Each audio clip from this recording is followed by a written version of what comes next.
Jadi pada petang ni saya nak mengulas kepada ucapan hala 7 negara ya.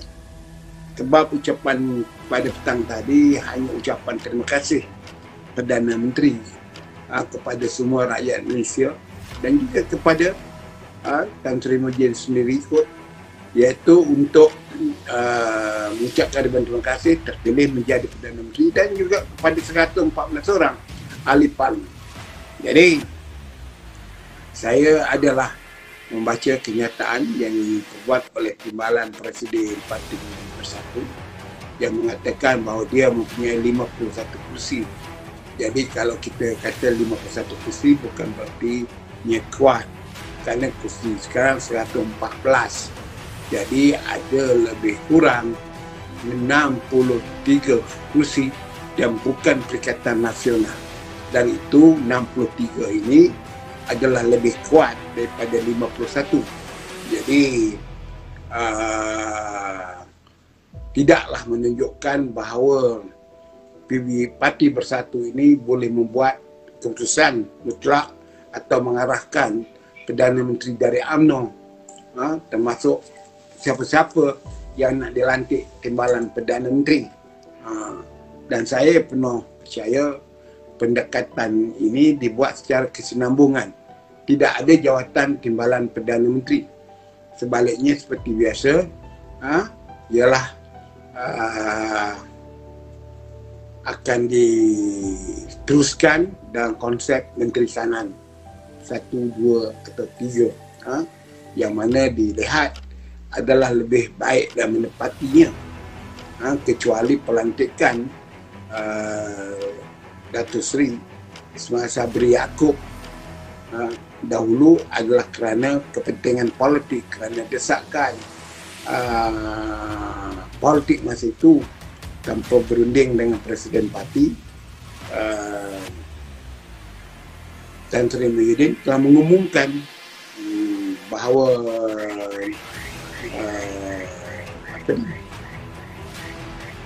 Datuk Seri Ismail Yaakob ditunjuk sebagai timbalan Perdana Menteri, dan daripada situ konflik itu berpanjangan kerana dilihat tidak dapat juga mendamaikan keadaan tidak amannya politik itu.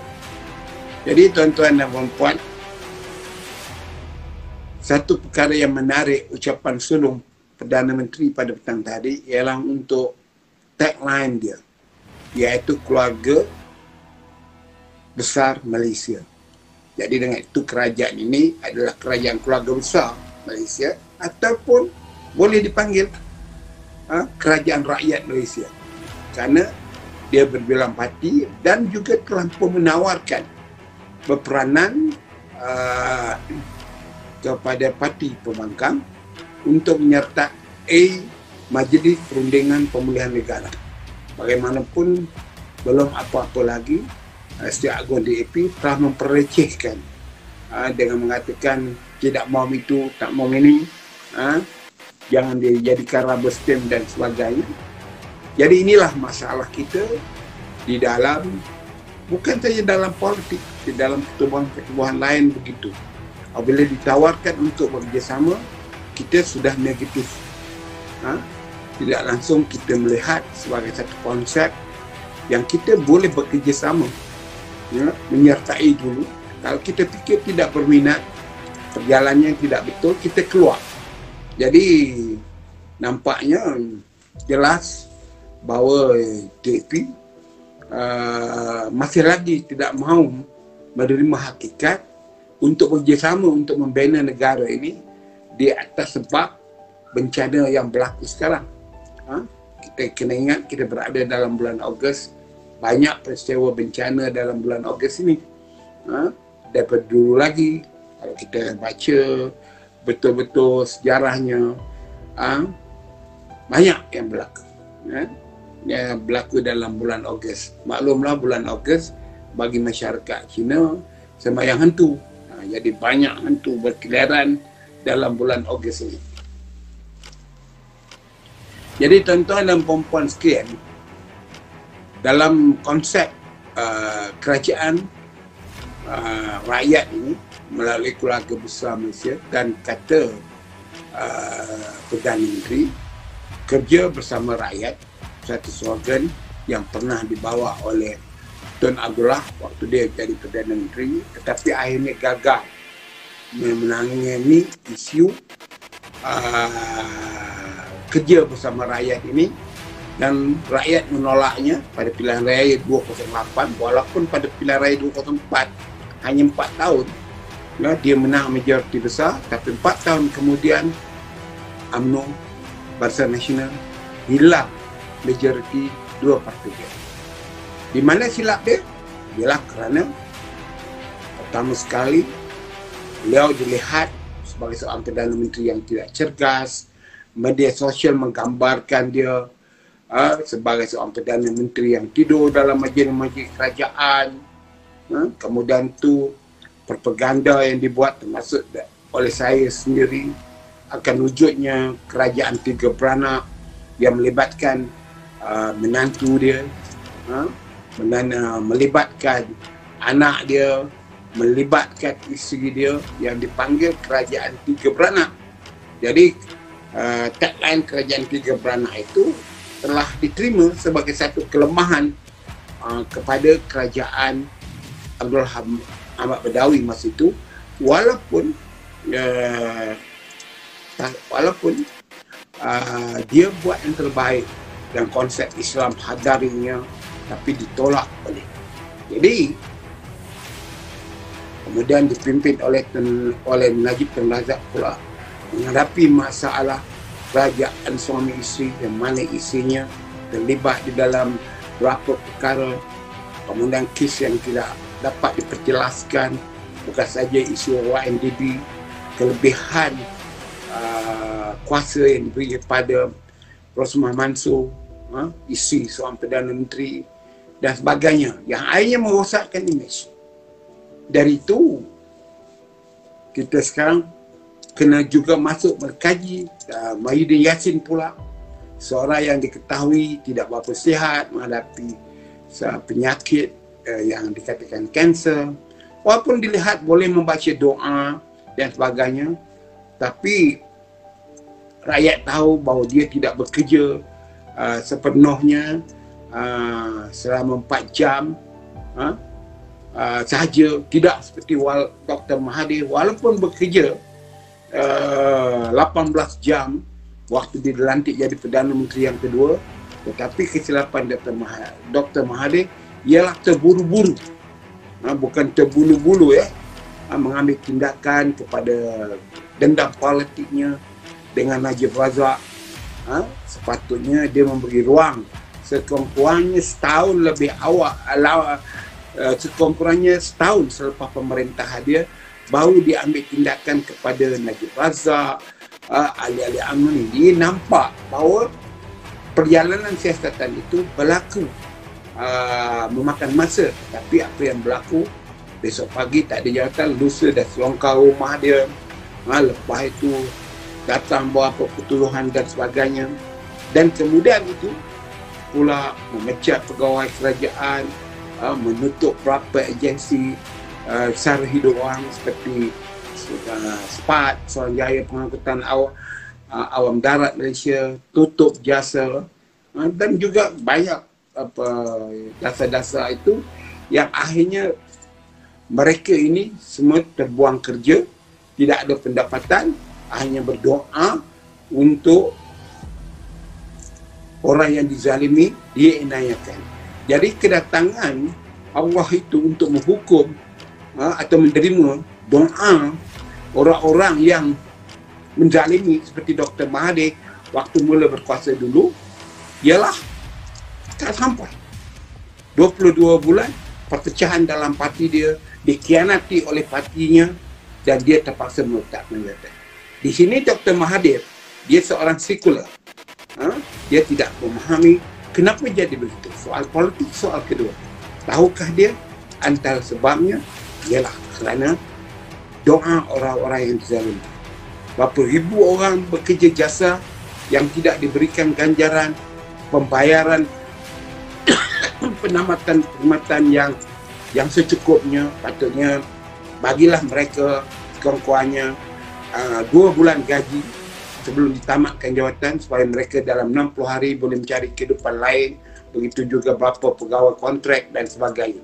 Ini kesilapan Dr. Mahathir yang anda semua mungkin tidak faham ataupun tidak mengerti atau buat tak tahu. Jadi Muhyiddin juga begitu. Dia di branding oleh saya ya sebagai kerajaan 3 pegawai dengan tingkah laku sisa akhbar atau kemudian jadi pegawai khas dia, Majid Gemuk saya tak nak sebut, melakukan kezaliman juga, menyekat orang ini dan dia jadi pemerintah di balik tabir, yang mana para menteri takut sangat dengan dia. Cakap dia adalah cakap Muhyiddin Yassin. Jadi beberapa keputusan yang tidak dibuat oleh menteri, tidak dibuat oleh seseorang pegawai tinggi, jika dihantar untuk kelulusan Perdana Menteri, ditukar. Sebagai contoh yang baik untuk teladan anda ialah bagaimana Ketua Pengarah Jabatan Pengajian Tertinggi boleh menangguhkan pelantikan seorang Nak Chancellor Universiti Malaya setelah dia melalui proses yang panjang untuk mendapat jawatan itu, dan ia berkelayakan. Sebaik saja Menteri Pengajian Tinggi itu letak jawatan, ada kekecohan, kemudian dengan arahan dia, Jabatan Pengajian Tinggi melalui Ketua Pengarahnya, dia tentu untuk sesuap nasi untuk menanggung anak bininya, akur dengan keputusan itu, menangguhkan. Dan tentulah memalukan Nak Chancellor itu. Dapat pengumuman sudah diucapkannya, akan ditangguhkan. Walaupun tidak banyak, tetapi dia seorang, kalau dia berdoa dan dia anak fitrah yang difitrahkan oleh ibu bapanya, ada pelajar agama, kalau dia meminta kepada Allah berikan petunjuk, apa nak? Itu sebab sekarang apa nak jadi? Walaupun berganti kerajaan, saya kata Perdana Menteri, adakah Ismail Sabri bersetuju kerana pelantikan Nak Chancellor walaupun diputuskan oleh Menteri, ianya perlu dipersetujui oleh Perdana Menteri. Saya harap kembalikan balik kepada Nak Chancellor yang dipilih, yang telah melalui proses yang telah diputuskan oleh Menteri dari UMNO. Dari itu, kalau Datuk Seri Ismail Sabri selaku Perdana Menteri bersetuju juga untuk membatalkan yang lain, saya tak tahu apa nak komen lagi. Maknanya Majid Gemuk masih menguasai PMO lagi. Jadi saya harap Datuk Seri Ismail Sabri kembalikanlah balik jawatan Nak Chancellor itu kepada yang telah ditawarkan, yang 3 hari 4 hari kemudian itu ditangguhkan oleh Ketua Pengarah Jabatan Pengajian Tinggi. Dan saya harap Ketua Pengarah itu demi maruah kamu, diri kamu bertanggungjawab, letakkanlah jawatan, jagalah ya. Jadi kita kena ingat keadaan-keadaan itu kita harus memahaminya. Jangan kita tak sedar perkara itu. Begitu juga dengan sesepolitik botak tu yang berkuasa juga, yang selalu di mana ada Muhyiddin, dia ada di depan, turun kapal terbang pun dia di belakang, nak pergi ke Parlimen berjumpa agung pun dia di depan. Inilah satu manusia yang tak sedar diri, daripada kaki 5 jadi cameraman, kemudian bekerja dengan Aziz Abdul Kadir. Aziz Abdul Kadir itu baik dengan Muhyiddin sejak dulu, adik Kadir Syed Fadil, diperkenalkan dengan Muhyiddin, Muhyiddin pun bawa, dan dia adalah orang agaknya yang bersubahat. Saya harap Puan Sri Norani, isteri Tan Sri Muhyiddin, kalau setiap politik botak ni masih ada di rumah, tergajang dia keluar. Jangan benarkan masuk ke rumah lagi. Dia membawa sial kepada, bukan saja kepada Tan Sri Muhyiddin, tetapi kepada keluarga Tan Sri Muhyiddin sendiri, iaitu Puan Sri Norani. Dia mungkin banyak rahsia hubungan menggoda bini orang ini, dia tahu. Dan dia mungkin antara orang yang terlibat dalam perkara ini. Saya tidak tuduh, Tetapi saya rasa dia tahu. Jadi sekarang ni harap Puan Sri Nuraini, keluarga Tan Sri Muhyiddin, anak-anaknya, tolong kalau nampak seseorang ini datang ke rumah, tergajang dia keluar. Jangan benarkan masuk lagi. Ini adalah haiwan yang tak sedar diri daripada seorang yang hanya bawa kamera kile menjadi seperti sombong, bongkak, angkuh. Ya. Ini saya nak bagi tahu tuan-tuan. Jadi akhirnya apa berlaku pada Tan Sri Muhyiddin? Beliau akhirnya meletak kenyataan. Sekarang kita berada di zaman politik yang negara yang dipimpin oleh, saya harap Datuk Seri Fabri juga begitu. Waspada. Waspada yang seperti saya kata, jagalah baik-baik. Anda sekarang dah dikurung. Bukan saja oleh lebah yang mendatangkan hasil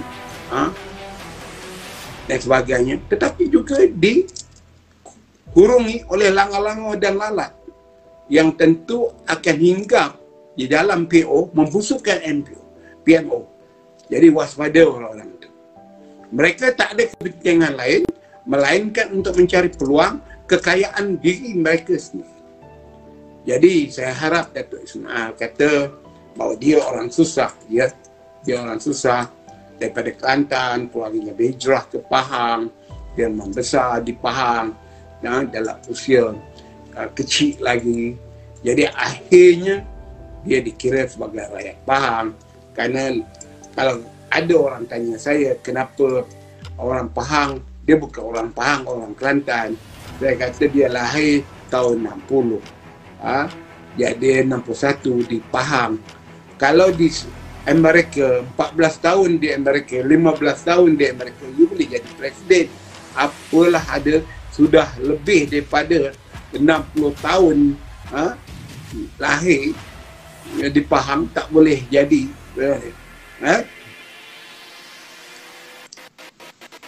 Ya, itu mahkamah komen ya, masa seperti kota tu. Jadi pada malam ini tuan-tuan dan perempuan, saya minta kita bagilah peluang kepada Datuk Seri Ismail Sabri. Dia hanya ada masa 22 bulan ataupun 21 bulan.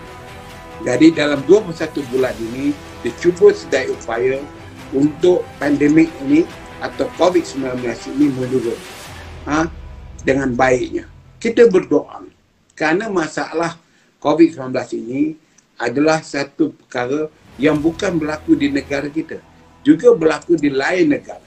Dari itu, rakyat sudah digalakkan, sudah diberitahu beberapa kali supaya jika berlaku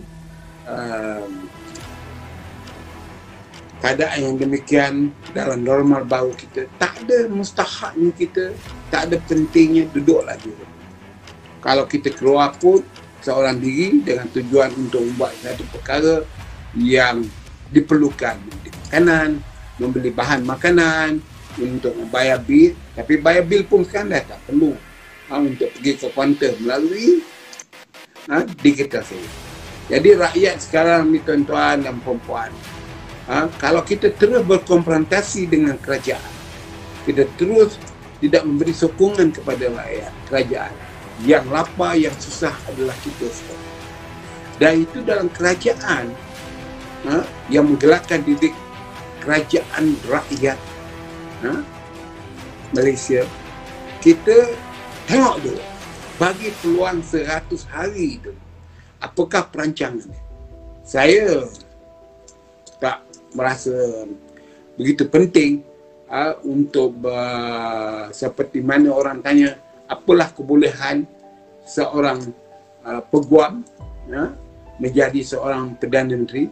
Kita pernah berperdana menterikan orang berkesan undang, antaranya Tengku Abdul Rahman, Tun Razak, Husin Am, dan sekarang Ismail Sabri. Kita dah punya 4 dari 9 Perdana Menteri kita berkelulusan undang-undang. Dari itu kita percaya bahawa setiap tindakan di dalam knowledge dia.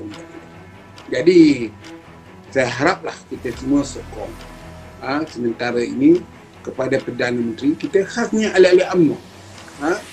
Jangan lagi ada kabilah. Selagi ada kabilah, dia akan merosakkan sokongan rakyat kepada kita. Kita tahu dalam UMNO tak banyak kabilah. Yang ada pula kabilah Ismail Sabri. Kita mesti ada kabilah UMNO saja. Tengok apa yang berlaku dalam UMNO sejak kalah hingga sekarang.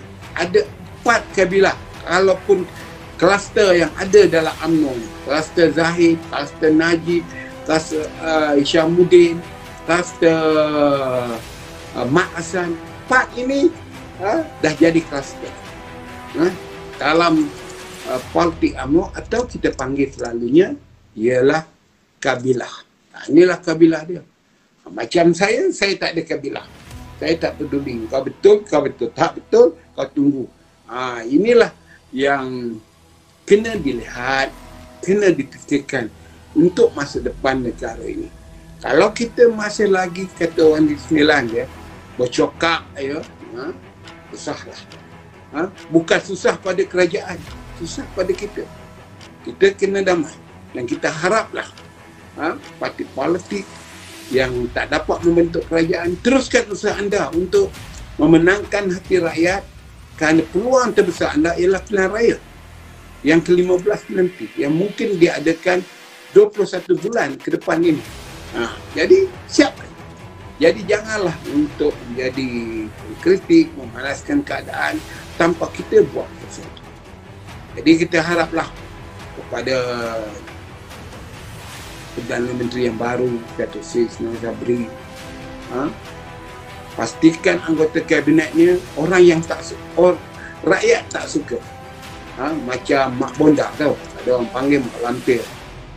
Saya tak panggil Mak Lampir. Saya pada Zuradah Kamaruddin ni, saya lebih berminat panggil dia Mak Bonda. Mak Bonda ni ada satu lagu dia, tuan-tuan. Tuan-tuan buka radio klasik, kadang-kadang tersiar juga dalam program lagu nostalgia dia. Tuan-tuan nak tahu lagu dia, cuba Google. Ada ke tidak Google, dalam Google lagu Mak Bonda. Mak Bonda ni adalah satu orang perempuan yang berlagak muda. Jadi tuan-tuan dengar lagu Mak Bonda tu, tuan-tuan tahu. Jadi kalau dia lantik lagi Mak Bonda ni jadi menteri, cuba bayangkan kalau Anwar Ibrahim yang bagi dia tempat jadi ketua wanita, bagi dia tempat jadi menteri, dia boleh bye-bye. Apa ada dengan Ismail Sabri ni? Kesian. Begitu juga orang-orang yang macam Azmin Ali, kabarnya nak dilantik timbalan Perdana Menteri. Di mana pendirian UMNO? UMNO no Anwar. Kenapa no Anwar? Apa salah Anwar tu? Saya pun melawan Anwar ni, saya tak nampak perlunya ada satu terma no Anwar. Saya punya fikiran, mungkin Anwar ini seorang pelewat. Nanti kalau dia jadi pelewat, habis semua jubur anak muda dia dikerjakan, bahaya. Jadi untuk menjaga keselamatan anak muda, mungkin juga anak pemimpin, supaya tak lewat, no Anwar.